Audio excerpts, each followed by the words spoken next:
Learn with Lokesh के पहले episode में आप सभी का बहुत बहुत स्वागत। मेरा नाम लोकेश भारद्वाज और मैंने सीरीज स्टार्ट किया लर्न विद लोकेश, जहाँ पर मैं टीचिंग कैटेगरी के जितने भी टॉपिक्स होते हैं, चाहे वो सीसी हो, चाहे वो कॉग्निशन हो, चाहे वो स्कीमा हो, चाहे वो फिर ईवीएस के बहुत ही शानदार शेर, हाथी, बाघ, जानवर, इन सब की प्रॉपर्टीज़ हो, चाहे फिर वो साइंस के वो कॉम्प्लेक्स स्ट्रक्चर्स हों एटम्स के, या फिर फार्मूलाज हों, या फिर फोर्स के बारे में बात हो, तो सारी चीज़ें मैं आराम से डिकोड करूँगा इस पूरी सीरीज़ में। और आज हमारी सीरीज़ का पहला दिन है, तो पहले दिन हमने सीसीई की क्लास लगानी चाहिए और आप लोगों के सामने हम सीसीई के बारे में आज हम चर्चा करेंगे। तो व्हाट इज़ सीसीई?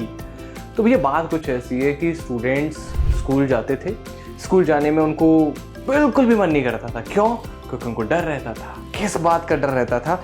टीचर कहीं टेस्ट ना ले ले। और टेस्ट ना ले ले का जो भय था वो सिर्फ स्कूल ना जाने से नहीं रोक रहा था स्टूडेंट्स को, एग्जामिनेशंस में बहुत बड़ा स्ट्रेस कर रहा था। जब बच्चे एग्जामिनेशन देने जा रहे थे तो उनको बहुत ज़्यादा स्ट्रेस हो रहा था। लाइक एग्ज़ाम है मेरा, रात रात भर पढ़ाई कर रहे थे। बहुत ज़्यादा चर्चा हुई। चर्चा होने के बाद सीबीएसई ने एक मॉडल लेकर आया है, बिल्कुल एकदम है। मॉडल का नाम दिया सीसीई। सीसीई की फुल फॉर्म क्या है? Continuous and comprehensive evolution. Continuous and comprehensive evolution में होता क्या है ये समझते हैं। सो बेसिकली दो तरीके के इन्होंने उपचार बताए। उपचार मतलब एक तरीके से इवोल्यूशन को दो भागों में बांटा, एक फॉर्मेटिव इवोल्यूशन, एक समेटिव इवोल्यूशन। थोड़ा और हिंट में समझाते हैं तो बिल्कुल इस तरीके से मान के चलो, फॉर एग्जाम्पल किसी के शादी के रिश्ते से पहले लड़के देखने गया लड़की को, है देख पा रहे होंगे तुम लोग स्क्रीन पे, लड़का लड़की को देखने गया हुआ है। अब वहां पर लड़की उस लड़के के लिए बढ़िया सी कुकिंग करने जा रही है, ठीक है। अब कुकिंग करते समय वो जब चावल, ठीक है, चावल बना रही है और छोले चावल वगैरह कुछ भी, मतलब खाने का मन है, चावल बना रही है फॉर एग्जाम्पल और छोले बना रही है, तो वो देख रही है ऐसे एक दाना लेके पहले, ठीक है, परोसने से पहले वो टेस्ट कर रही है कि कैसा बना है, थोड़ा सा निकाल के टेस्ट कर रही है। एग्जैक्टली यही है फॉर्मेटिव इवैल्यूएशन।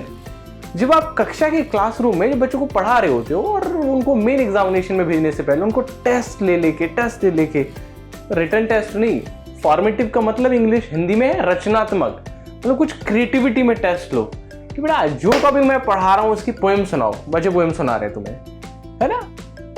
जो टॉपिक मैं तुम्हें पढ़ा रहा हूँ उसकी कहानी सुनाओ, बच्चे कहानी सुना रहे हैं तुम्हें उस टॉपिक पे। जो टॉपिक तुम्हें पढ़ा रहा हूँ उस पर रोल प्ले करो, तो रोल प्ले हो रहा है वहाँ पर रचनात्मकता आ रही है ना। तो यानी कि जो क्लासरूम में जो हमारा एवोल्यूशन होगा, जब हम मेन परीक्षा में नहीं जाएंगे, तो वो होगा हमारा फॉर्मेटिव एवोल्यूशन। लेकिन अब लड़की ने वो खाना परोस दिया लड़के को, याद है हमारी स्टोरी में हम लोग बात कर रहे थे, तो लड़की ने वो खाना रख दिया है कहाँ? लड़के के सामने। लड़का उस खाने को क्या कर रहा है? देख रहा है, सूंघ रहा है और खा रहा है, ठीक है। अब जो इवोल्यूशन हो रहा है यहाँ पर, जो मूल्यांकन हो रहा है, वो रिश्ते को तय करेगा कि आगे रिश्ता होना है नहीं होना है। अच्छा, वैसे इस कहानी में अगर हम देखें तो जेंडर बाइसनेस भी हो रही है या फिर जेंडर स्टीरियोटाइप भी हो रहा है। इस कहानी को उल्टा भी कर सकते हो आप अपने हिसाब से कि लड़का खाना बना रहा है लड़की के लिए, तो वहां पर जेंडर स्टीरियोटाइप वाली चीज हट जाएगी। फिलहाल चूंकि अब समाज में समझाने के लिए हम ये वाली चीज कर रहे हैं, तो फिलहाल के लिए यही कंडीशन समझ लेते हैं ताकि आपको अच्छे से समझ में आए। क्योंकि उल्टा अगर कहानी को शुरू करता तो आपके जो पुराने जो स्कीमा हैं उनमें इस चीज को एकोमोडेट होने में टाइम लगता है। बाय द वे, कहानी को हम आगे बढ़ाते हैं और वहां पर जो मूल्यांकन हुआ वो समेटिव मूल्यांकन था कि भैया योगात्मक मूल्यांकन अब तय हो जाना है। वैसे ही जब आप कक्षा में बच्चे को बहुत सारे फॉर्मेटिव मूल्यांकन लेने के बाद जब मेन एग्जामिनेशन में भेजे, तो जो जर्नली कॉपी पेन वाला होता है, जर्नली वो बच्चे के आपके ऑब्जेक्टिव्स को जो है टेस्ट करता है, वो होता है समेटिव इवैल्यूएशन। समेटिव इवैल्यूएशन की खास बात ये होती है कि यहाँ पर बच्चे के आगे प्रोग्रेस होगी कक्षा में, अगली क्लास में वो जाएगा नहीं जाएगा, इन सब चीज़ों का काफ़ी निर्भर करता है। बट मेरे आप लोगों से पॉइंट है, क्या सीबीएसई का जो रचनात्मक मूल्यांकन वाला जो मूल्यांकन था, रचनात्मक मूल्यांकन था, तो मेरा आप लोगों से क्वेश्चन है, क्या आज भी स्कूलों में ये प्रोसेस फॉलो हो रहा है? नहीं हो रहा ना। आज भी स्कूलों में भाई दे रट्टा पूरी कॉपी रट जाए, बच्चा गाइड लेकर आता है और पूरा रट रहा होता है। इसीलिए आज भी बच्चा स्कूल जाने से डरता है, मूल्यांकन के नाम से डरता है, एग्जामिनेशन के नाम से डरता है, जबकि examination are the part of the life, examination are the part of learning. और यही था सीबीएसई का मेन मोटो कि हम अपने एग्जामिनेशंस को हम अपने मूल्यांकन को लर्निंग का हिस्सा बनाएं।